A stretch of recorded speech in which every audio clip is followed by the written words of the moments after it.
रामकृष्ण हरी.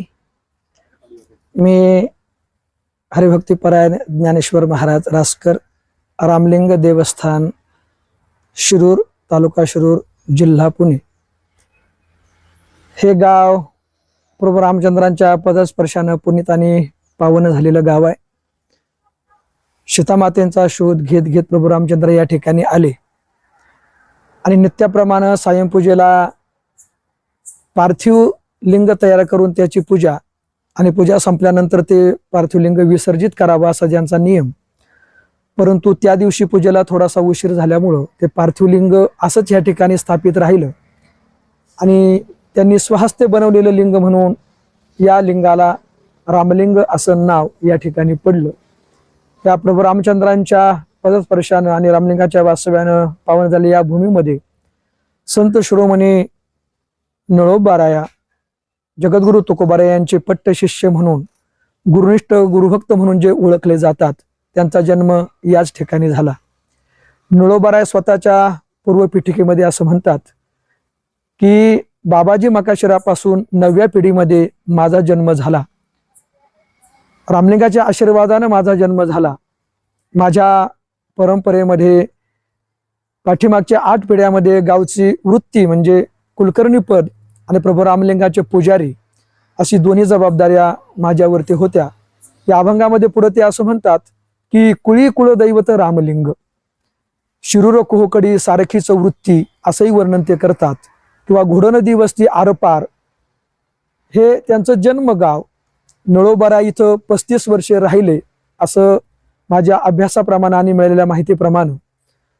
35 वर्ष वडिलांच्या जाण्यानंतर त्याने रामलिंगाची पूजा आणि इथली असणारी वृत्ती सांभाळण्याचं काम केलं.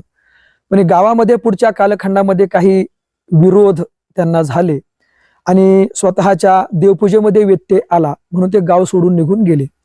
तसं जर पाहिलं तर नळोबाराय हे मूळचे शिवभक्तच. रामलिंगमध्ये असताना कुठल्याही प्रकारची पंढरपूरची वारी किंवा पांडुरंगाची भक्ती त्यांच्या जीवनामध्ये त्या ठिकाणी नव्हती. इथून निघाल्यानंतर गाव सोडून ते निघून गेले आणि इथून गेल्यानंतर पारनेर ही त्यांची सासूरवाडी, पारनेरमध्ये तिथं राहिले.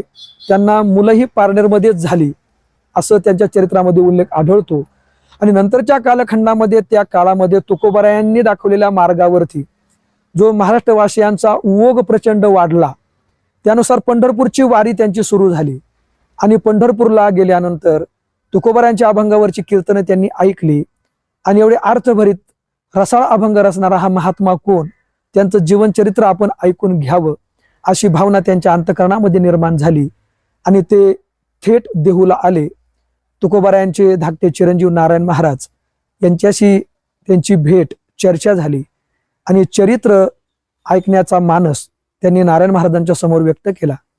नारायण महाराजांनी तुकोबारायांच्या जन्मापासून, त्यांच्या अगोदरच्या परंपरेपासून तर तुकोबारायांच्या वैकुंठ गमनापर्यंत सर्व चरित्र आपल्या रसाळवाणीतून वर्णित केलं. आणि तुकोबारायांची योग्यता, त्यांचा अधिकार नळोबारायांनी ओळखला, कारण तेही संत प्रवृत्तीचेच होते. भक्ताचा महिमा भक्तची जाणती, दुर्लभ या गती अनेकाशी. संतांचा महिमा संतच जाणू शकतात, भक्ताचा महिमा भक्तच जाणू शकतो. या न्यायानं त्यांची अधिकार, त्यांची महती नळोबारायांनी ओळखली आणि नारायण महाराजांना विनंती केली की असा महात्मा मला सद्गुरू म्हणून लाभला असता तर माझ्या जीवनाचं सोनं झालं असतं. नारायण महाराज म्हणतात की माझे बाबा या अगोदर 5 वेळा इथं येऊन गेलेत, माझ्या आईसाठी, माझ्यासाठी, जगणारे संतांचे जगणारे महाराजांसाठी इथं येऊन गेलेत. तुमची एवढीच इच्छा असेल, तीव्र इच्छा असेल, त्यांच्या भेटीची ओढ तीव्र तुमची जर अंतःकरणात असेल तर का नाही माझे बाबा तुमच्यावर अनुग्रह करण्याकरता येणार. आणि म्हणून सद्गुरू म्हणून तुकोबारायांचा वरदहस्त आपल्या मस्तकावरती पडावा, असावा, त्यांच्या अनुग्रहानं अनुग्रहित व्हावं याकरता 42 दिवसाचं अनुष्ठान नळोबारायांनी देहू या ठिकाणी केलं की जिथं आज गाथा मंदिर उभं करण्यात आलेलं आहे. शेवटी देव आले, देवालाही नाकारलं आणि तुकोबारायांच्या भेटीची इच्छा व्यक्त केली. देवाच्या इच्छेनं तुकोबाराय आले, नळोबारायांच्या मस्तकावर हात ठेवला आणि त्यांना कृत्य केलं. त्यांचा अनुग्रह प्राप्तीनंतर नळोबारायांचं आणि अभंग रचना नळोबाराय करताना असं लिहितात, येऊन या कृपावंते तुक या स्वामी सद्गुरुनाथे, हात ठेविला मस्तकी, प्रसाद देऊनी केले सुखी. मी त्यांच्या अनुग्रहानं अनुग्रहित झालो, किंवा गुरु परंपरेच्या अभंगामध्येही ते असं म्हणतात की तुकोबरायांनी माझ्यावरती येऊन अनुग्रह केला. असे निळोबाराय त्यांचं मूळ जन्मस्थान हे महाक्षेत्र रामलिंग. 35 वर्ष प्रभू रामलिंगाची पूजा आणि कुलकर्णीपद त्यांनी सांभाळलं. पण आज या गावामध्ये निळोबारायांचं जन्मस्थळ सापडत नाही. निळोबारायांचं जन्मस्थळ आहे असं इथं नवीन येणाऱ्या लोकांना काही पाहायला मिळत नाही. आम्ही त्या दृष्टिकोनातून प्रयत्न करतोय. वास्तविक निळोबारायांचं स्मृती स्मारक म्हणून त्यांचं मंदिर या ठिकाणी व्हावं असा आमचा मानस आहे. आम्ही तसा प्रयत्न या ठिकाणी करतोय. निळोबारायांच्या जन्मस्थळाची कुठलीही खूण आज गावामध्ये पाहायला मिळत नाही. ती मिळवण्यासाठी आम्ही प्रयत्नात आहोत. निळोबारायांच्या अगोदरही एक संत त्यांना गोपाळपुऱ्यामध्ये काल्याचा मान, ते संत शिरोमणी संत श्रेष्ठ निंबराज महाराज हे निळोबारायांच्या अगोदरचे संत आहेत. त्यांच्याही आई वडिलांनी त्यांचं मूळ गाव निरा नरसिंहपूर, आडनाव दंडवते. पुत्रप्राप्ती होत नाही म्हणून साधना सुरू केली. गावच्या लोकांनी त्रास दिला. शेवटी भगवंतानं साक्षात्कार केला की इथून घोण नदीच्या काठावर एक महाक्षेत्र रामलिंग असं देवस्थान आहे, त्या ठिकाणी जाऊन तुम्ही साधना करा, तपश्चर्या करा, तुमचा मानस पूर्ण होईल. निंबराज महाराजांच्या आई वडिलांनीही इथं 12 वर्ष निंबाचा पाला खाऊन या ठिकाणी तपश्चर्या केली. 12 वर्षानंतर प्रभू रामलिंगाच्या आशीर्वादाने मुलगा झाला म्हणून नाव निंबराज ठेवलं. निळोबाराय हे साक्षात प्रभू रामलिंगाचे अंशावतार आहेत. स्वप्नामध्ये दीर्घकाळ निळोबारांच्या आईवडिलांना मूलबाळ नव्हतं. त्यांनी साधना केली, रामलिंगाची प्रार्थना केली आणि त्यांच्या भक्तीवर संतुष्ट होऊन प्रभू रामलिंगाने त्यांना स्वप्नात दृष्टांत दिला की चिंता करू नका, मीच तुमच्या पोटी अंश रूपाने अवतारला येईल. आणि स्वतः रामलिंगच अंश रूपानं निळोबारांच्या रूपाने त्यांच्या पोटी अवताराला आले आणि म्हणूनच त्यांचं नाव निळकंठ असं ठेवण्यात आले. पुढच्या त्यांच्या चरित्रामध्ये की खूप दिवसाचा वियोग निळोबारायांचा प्रभू रामलिंगांना झाला. देवाची पूजा, सर्व दप्तर प्रभू रामलिंगाच्या पिंडीसमोर ठेवून ते गाव सोडून निघून गेले. पण आपला अंश अवतार आणि आपले भक्त निळोबारायांचा विरह प्रभू रामलिंगांनाही सहन झाला नाही. म्हणून वाघाच्या रूपामध्ये ते निळोबारायांची भेट घेण्याकरता, त्यांना दर्शन देण्याकरता पिंपळनेरला गेले. असा इतिहास किंवा चरित्र कथा भाग त्यांच्या चरित्रामध्ये आपल्याला पाहायला मिळतो. पण दुर्दैवाची गोष्ट अशी आहे, महाराष्ट्र ही संतांची भूमी आहे. खूप मोठी संत मांदियाळी या महाराष्ट्र भूमीमध्ये अवताराला आली, परंतु वारकरी संप्रदायामध्ये अधिकारी संत पंचरत्न म्हणून निवडले. आमचं रामलिंगकरांचं भाग्य आहे, शिरूरकरांचं भाग्य आहे, जे पंचरत्न वारकरी संप्रदायाने निवडले त्यातले गुरुनिष्ठ गुरुभक्त म्हणून शेवटचं रत्न आमच्या निळोबारांची निवड संप्रदायाने केली. पण दुर्दैव असं की त्या निळोबारांची कुठलीही स्मृतीची खूण आज शिरूरमध्ये पाहायला मिळत नाही, रामलिंगमध्ये पाहायला मिळत नाही. आमचा मानस आहे त्यांचं स्मारक, त्यांचं मंदिर या ठिकाणी व्हावं. त्याचबरोबर ज्या ठिकाणी असा महात्मा जन्माला आला, ज्यांच्या चरण राजाने ही भूमी पवित्र झाली, त्यांचं जन्मस्थळ आलेल्या लोकांना या ठिकाणी पाहायला मिळावं असा आमचा मानस आहे. तसा आम्ही प्रयत्न करतोय. कारण पवित्र ते कुळ, पावन तो देश, आणि जेथे हरीचे दास जन्म घेती. संत महात्मे कुठेही जन्माला येत नसतात, ते जिथं जन्माला येतात तो देश पवित्र लागतो. ज्या कुळात जन्माला येतात ते कुळ पावन पवित्र असावं लागतं. आम्ही त्या दृष्टीनं प्रयत्न करतोय. मी भाग्यवान आहे की मी जे 2 संत ज्या भूमीत जन्माला आले, ती भूमी माझी जन्मभूमी आहे, ती माझी कर्मभूमी आहे. ज्या भूमीला मर्यादा पुरुषोत्तम प्रभू रामचंद्रांचा चरणस्पर्श झाला, ती माझी कर्मभूमी आहे, ती माझी जन्मभूमी आहे. आणि त्यांनी स्थापित केलं शिवलिंग प्रभू रामलिंगाच्या नावाने या ठिकाणी प्रसिद्ध आहे. मी भाग्यवान आहे की त्या वास्तव्याने त्यांच्या पुण्य झालेल्या भूमीमध्ये मला जन्म लाभला. निळोबाराय त्यांची ही जन्मभूमी. मी 1996 साली आळंदीला गेलो वारकरी संप्रदायाचं शिक्षण घेण्याकरता. जोग महाराज वारकरी शिक्षण संस्थेमध्ये मी 3 वर्ष शिकलो. आणि ज्या वेळेला लोक मला विचारायचे की महाराज तुमचं गाव कोणतं, मी सांगायचं माझं गाव रामलिंग आहे, शिरूर आहे. ते म्हणायचे कुठलं शिरूर? कारण शिरूर बीडमध्ये एक शिरूर आहे, धुळ्यामध्ये एक शिरूर आहे, लातूरमध्ये एक शिरूर आहे, हे एक शिरूर आहे, कुठलं शिरूर? मी म्हणायचो माझं गाव निळोबारायांची जन्मभूमी. ते लोक म्हणायचे निळोबाराय तर पिंपळनेरचे. पण निळोबारायांचं ते समाधी स्थान आहे हे वारकरी संप्रदायाच्या लोकांनाही अजून माहीत नाही बऱ्याचशा, की रामलिंग ही निळोबारायांची आणि निंबराज महाराजांची जन्मभूमी आहे. मला वाईट वाटायचं की निळोबारायांचं जन्मभूमी हे रामलिंग आहे, महाक्षेत्र रामलिंग आहे, हे लोकांना कळावं. याकरता निळोबारायांच्या नावानं आम्ही पालखी सोहळा प्रभू रामलिंगाने निळोबारायांच्या नावानं या ठिकाणी सुरू केला. त्याला 14 वर्ष झालीत. मीही वेळोवेळी अनेक ठिकाणी सप्ताहामध्ये कीर्तन करत असताना निळोबारायांची अभंग घेऊन त्यावरती चिंतन मांडण्याचा प्रयत्न करतो, कीर्तन करण्याचा प्रयत्न करतो. आणि ते करत असताना निळोबराय हे रामलिंगचेच आहेत, जन्मगाव त्यांचं रामलिंगच आहे हे सांगण्याचा प्रयत्न की लोकांना ते माहीत व्हावं ह्या हेतून या ठिकाणी करतो. निळोबरायांचं जन्मगाव हे महाक्षेत्र रामलिंग आहे. हे संपूर्ण महाराष्ट्रच काय पण जगाच्या पाठीवर जिथं जिथं काही हिंदू असतील, वारकरी असतील, त्यांना ते ज्ञात व्हावं या दृष्टिकोनातून असा प्रयत्नही या ठिकाणी मी करतोय. पालखी सोहळ्यामध्ये सुरुवातीला एक 300-350 लोक निघतात बरोबर आपल्या इथं. पुढं पुढं वाढत जातात, 500, 550, 600 पर्यंत तो आकडा त्या ठिकाणी जातो. येणारं आषाढीचं वर्ष हे 14वं वर्ष आपलं वारीचं आहे. या नावानं आपण आळंदीलाही पालखी सोहळा नेतो आणि आषाढी वारीला पंढरपूरला नेतो. आळंदीला एक 125 ते 150 लोक असतात. पंढरपूरला तो आकडा 600-650 पर्यंत जातो. एक निळोबरायांचं जन्मगाव, या गावाचा लौकिक किमान महाराष्ट्रात तरी कानाकोपऱ्यापर्यंत पोहोचावा हाच त्याच्या पाठीमागचा मानस आहे. निळोबरायांनी स्वतःची पूर्वपीठिका मांडत असताना आपल्या जन्मगावाचा उल्लेख करत, आपल्या कुलदैवतांचा उल्लेख करत एक अभंग लिहिलेला आहे. तो निळोबरायांच्या गाथेमध्ये सापडत नाही, परंतु पिंपळनेर निळोबराय संस्थाननं जे चरित्र त्यांचं प्रकाशित केले त्यामध्ये तो अभंग आपल्याला सापडतो. निळोबराय असं म्हणतात की पूर्वापूर्व गाव शिरूर मिरासी, वृत्ती वडिलेसी अष्टाधिकार, मूळ पुरुष पूर्वी बहुपुरुषांतरे, बाबाजी मकाशिरे जोडी केली, त्याही अलीकडे नववे पिढीसी, जन्म निळयासी त्याचे वंशी, अश्वलायन शाखा भारद्वाज गोत्र, त्रिप्रवरान्वित गोत्रे सहित, ज्योतिष कुलकर्ण वृत्ती ब्राह्मण सेत, कुळी कुळ दैवत रामलिंग, तरडिया बहिरव देवडी लिंग देव,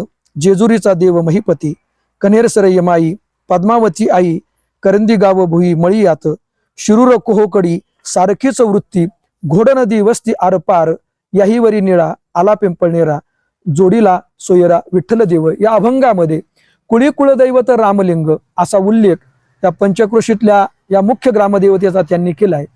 जुनं 5 गावाची एकच गाव अण्णापूर, करडेलवाडी, सरदवाडी, तोरडोबाची वाडी आणि शिरूर ग्रामीण हे पूर्वी एकच गाव होतं.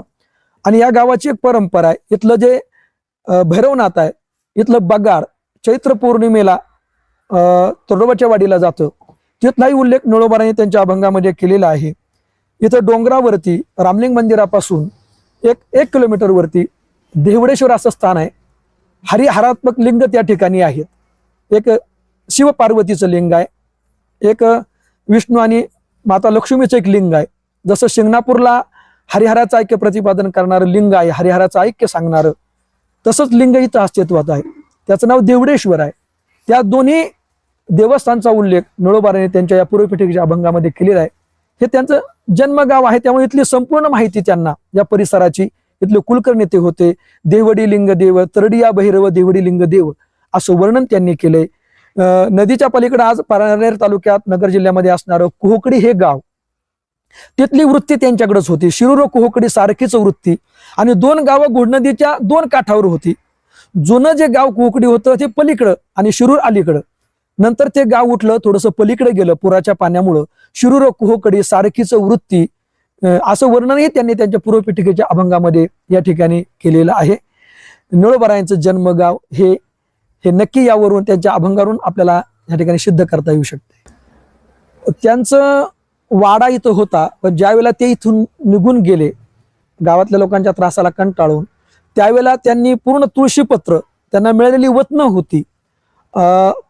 एका चरित्रामध्ये माझ्या वाचण्यात असं गेलं की इथं आळंदी एक सगा म्हणून आहे, तर आळंदी हे वतन त्यांना दान दिलं होतं. त्या शेताच्या नावासहित तसं वर्णन एके ठिकाणी आले. इथं त्यांना वतनं होती खूप, ते कुलकर्णी होते. इथं त्यांचा मोठा वाडा होता. तो वाडा आज अस्तित्वात राहिला नाही. पुढच्या पिढीमध्ये तो कोणी लोकांनी तो विकून टाकला. ते जन्मस्थळ, ते त्यांचं जन्मस्थळ, त्यांचा वाडा हे त्यांचं इथलं जन्मस्थळ. तो वाडाही आज अस्तित्वात नाही. त्यांची जन्मस्थळ म्हणून अशी एकही खूण तशी इथं पाहायला मिळत नाही. मात्र त्यांच्या परंपरेमधले इथं 2 आळ्या होत्या असं म्हणतात ब्राह्मणाच्या. एक मोठी थोरली आळी, एक धाकटी आळी असं म्हणायचे. पण त्यांचा मंचोबा आजही इथं आहे. निळोबरायांचा जन्मोत्सव कार्तिक पौर्णिमा कोजागिरी मकाशीर कंपनीच त्यांचा जन्मोत्सव साजरा करायचे.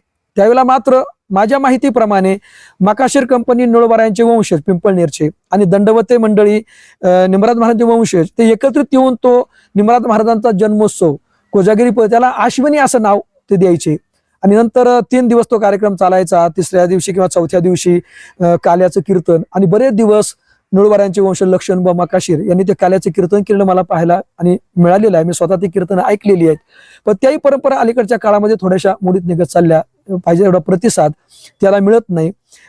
जे काही भावकी मंडळी नळोबारायांची त्यांचं आडनाव मकाशीर ते ब्राह्मण आजही ते काही मंडळी येऊन इथं पाऊलघड्यांचा कार्यक्रम करतात. त्यांच्या मुंजोबाला वगैरे जातात आणि इथले काही गोसावी मंडळी आहेत ते मुंजोबाची सेवा त्यांनी आजही त्या मंडळीकडे दिलेली आपल्याला पाहायला मिळते. धाकट्या आळीचा वेगळा मुंजाबा आहे, थोरल्या आळीचा वेगळा मुंजाबा आहे. त्यांचा मुंजाबा म्हणून आजही ती खून इथं आपल्याला पाहायला मिळेल. तो मुंजाबाचं स्थान आजही इथं अस्तित्वात आहे. पाऊलघड्यांचा काय कार्यक्रम? तो कार्यक्रम तसा निमराज महाराजांच्या जन्मोत्सवाच्या निमित्त पण बाहेर पांगलेली ही मकाशीर मंडळी आता ती नक्की तुकोबारायांच्या नळोबारायांच्या वंशातली त्यांच्या बेटातली किंवा दुसऱ्या बेटातली हे मला एवढं सखोल सांगता येणार नाही. पण रामलिंगाची पूजा म्हणून पाऊलघड्याचा कार्यक्रम त्या ठिकाणी इथं करतात. आता पाऊलघडी म्हणजे नेमकं काय हे त्याच मंडळींना तसं सांगता येईल. नळोबारायांनी ज्या वेळेला विठ्ठलवाडीमध्ये नळोबारायांना मूर्ती सापडल्या की 2 गावाचा वाद अलीकडे विठ्ठलवाडी पलीकडे सांगवी ज्याला त्या मूर्ती निघाल्या त्याला 2 गावामध्ये वाद झाला की हे म्हणायचे ते आमचे आहेत, विठ्ठलवाडीचे लोक म्हणायचे आमचे आहेत. आणि पंढरपूरच्या वारीला जात असताना नळोबारायांनी ते पाहिलं आणि त्यांनी ती मूर्ती उचलल्या. ज्या मूर्ती 2 गावांना दोर बांधून सुद्धा ओढता आल्या नाहीत त्या मूर्ती नळोबारायांनी सहज उचलल्या आणि त्या मूर्ती नळोबाराय आपल्या पिंपळनेरला घेऊन आले आणि जे काही ज्यांचा महारोग बरा केला नळोबाराने ते भिवाजी पाटील गाजरे त्यांनी राहण्याकरता जो वाडा दिला त्या वाड्यामध्ये त्यांनी स्थापित केल्या आणि पांडुरंगाच्या मूर्ती ज्यावेळेला त्यांनी तिथं आणल्या आणि भगवान परमात्मा घरी आले त्यावेळेला नळोबाराय आनंदित होतात आणि नळोबाराय म्हणतात की भगवान परमात्मा या ठिकाणी माझ्या घरी आला, माझ्या गावात आला आणि आज या पिंपळनेरला त्यांनी दुसरं पंढरपूर केलं असं त्यांचा उल्लेख त्या ठिकाणी आपल्याला पाहायला मिळतो. एक अभंग मी नळोबारायांचा या ठिकाणी म्हणतोय.